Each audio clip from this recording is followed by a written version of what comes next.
Hi, my name is Yasu, and in my channel I do Hitorigoto, which is it's a Japanese word and it means talking to myself. But yeah, I've been testing the interview style with ChatGPT to answer question that is given to me by the in the comment sections of those videos that I have created.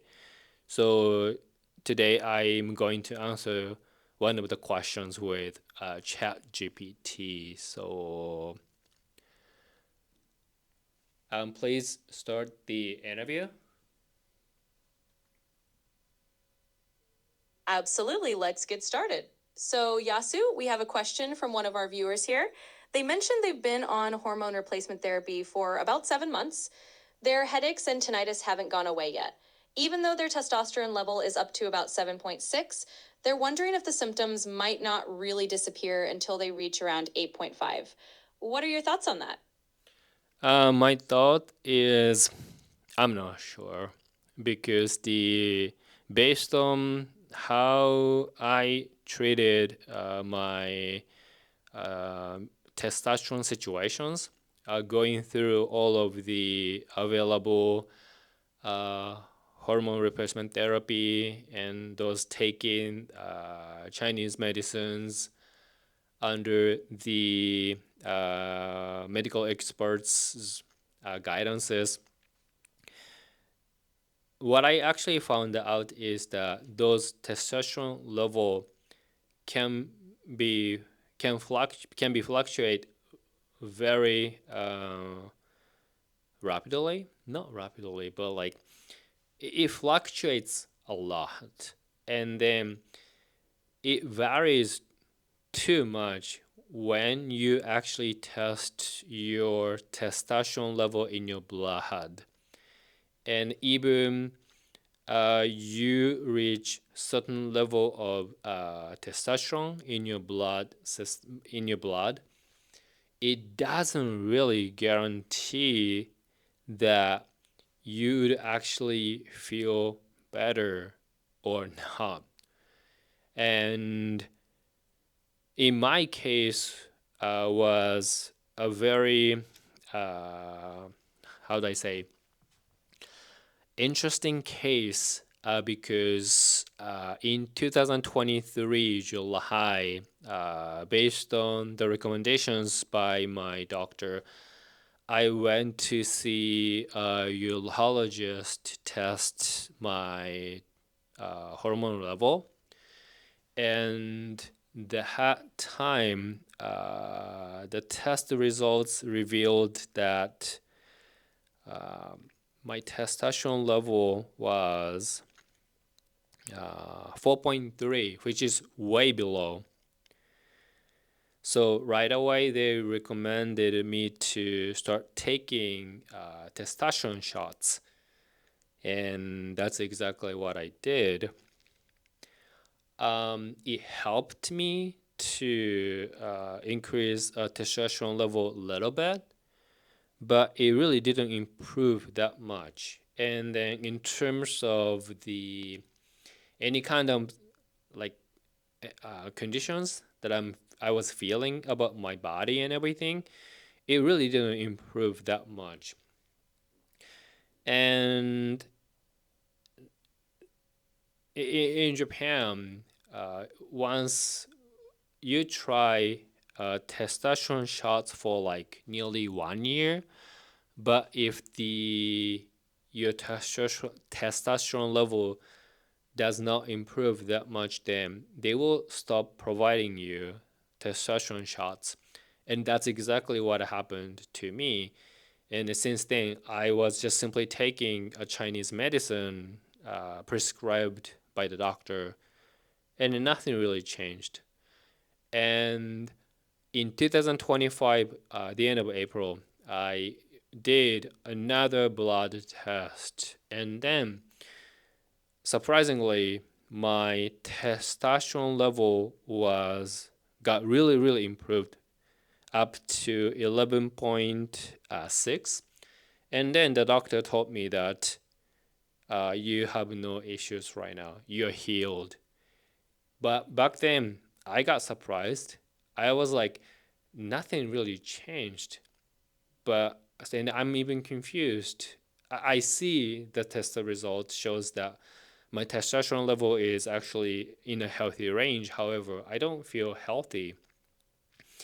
And then he was asking me that uh, what makes you feel not healthy about your health conditions. And then when he asked me, I was like, I didn't know really what to answer because if I compare myself to 2023, yeah, I felt much better in 2025. The libido was not as much as I expect, but much better compared to 2023. And then he was asking me, "Do you exercise?" And I told him that, "Oh yeah, I actually go to CrossFit twice a week." And he was like, "See, you're healthy. The people who suffer from testosterone deficiency, you people they cannot really perform those in physical activities.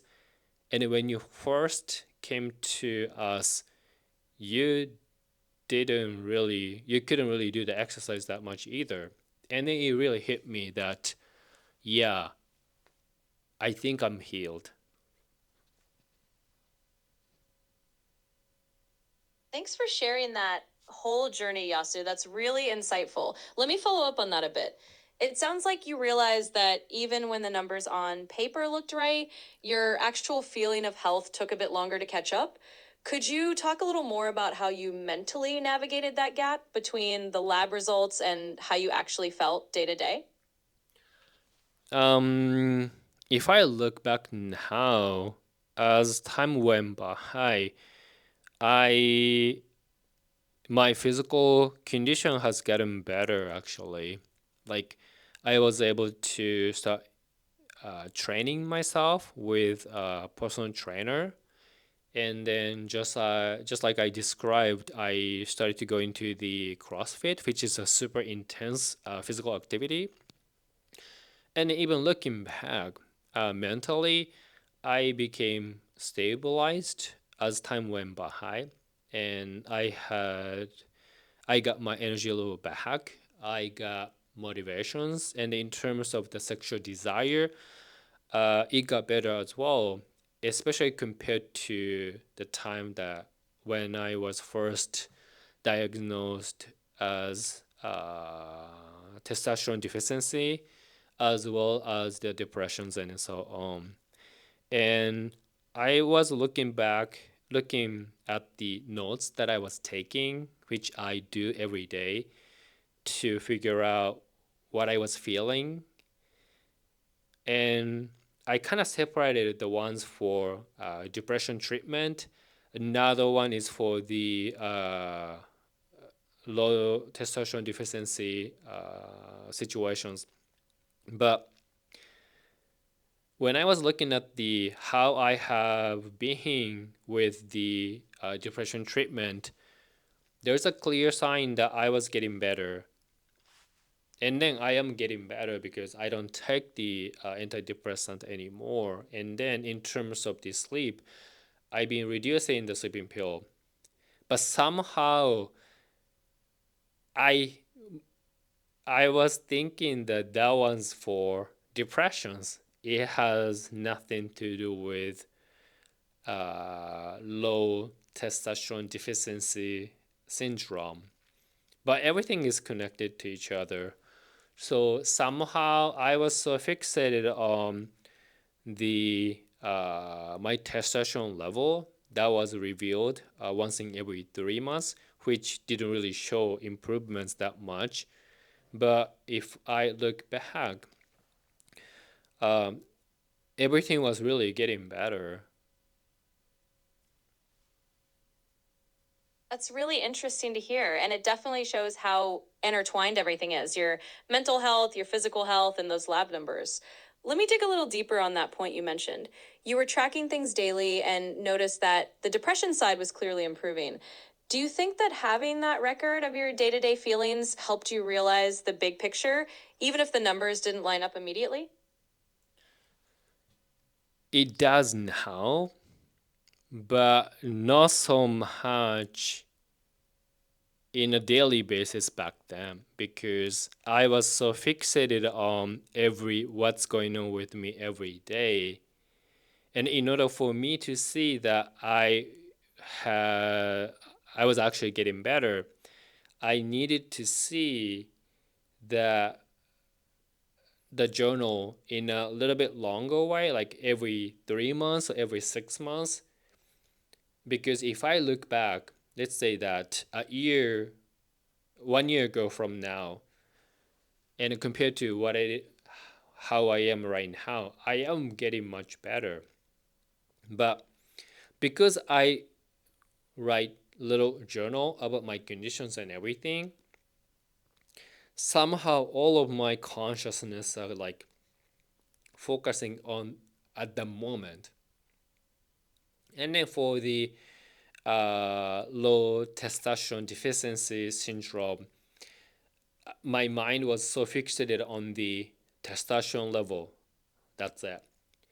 But if I look at how everything was with my depression treatment, um, there's a lot of records that I was increasing the amount of the medications, keeping it, and then reducing it, and then stop taking it completely.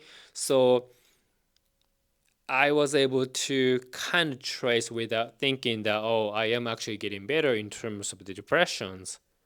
So it was like I blinded myself. Yeah, that makes a lot of sense. It's like when you're in the thick of it day by day, you're just zoomed in on the immediate details and you kind of lose sight of the bigger arc. And then looking back at the records, you realize, oh, wait, I actually have come a long way.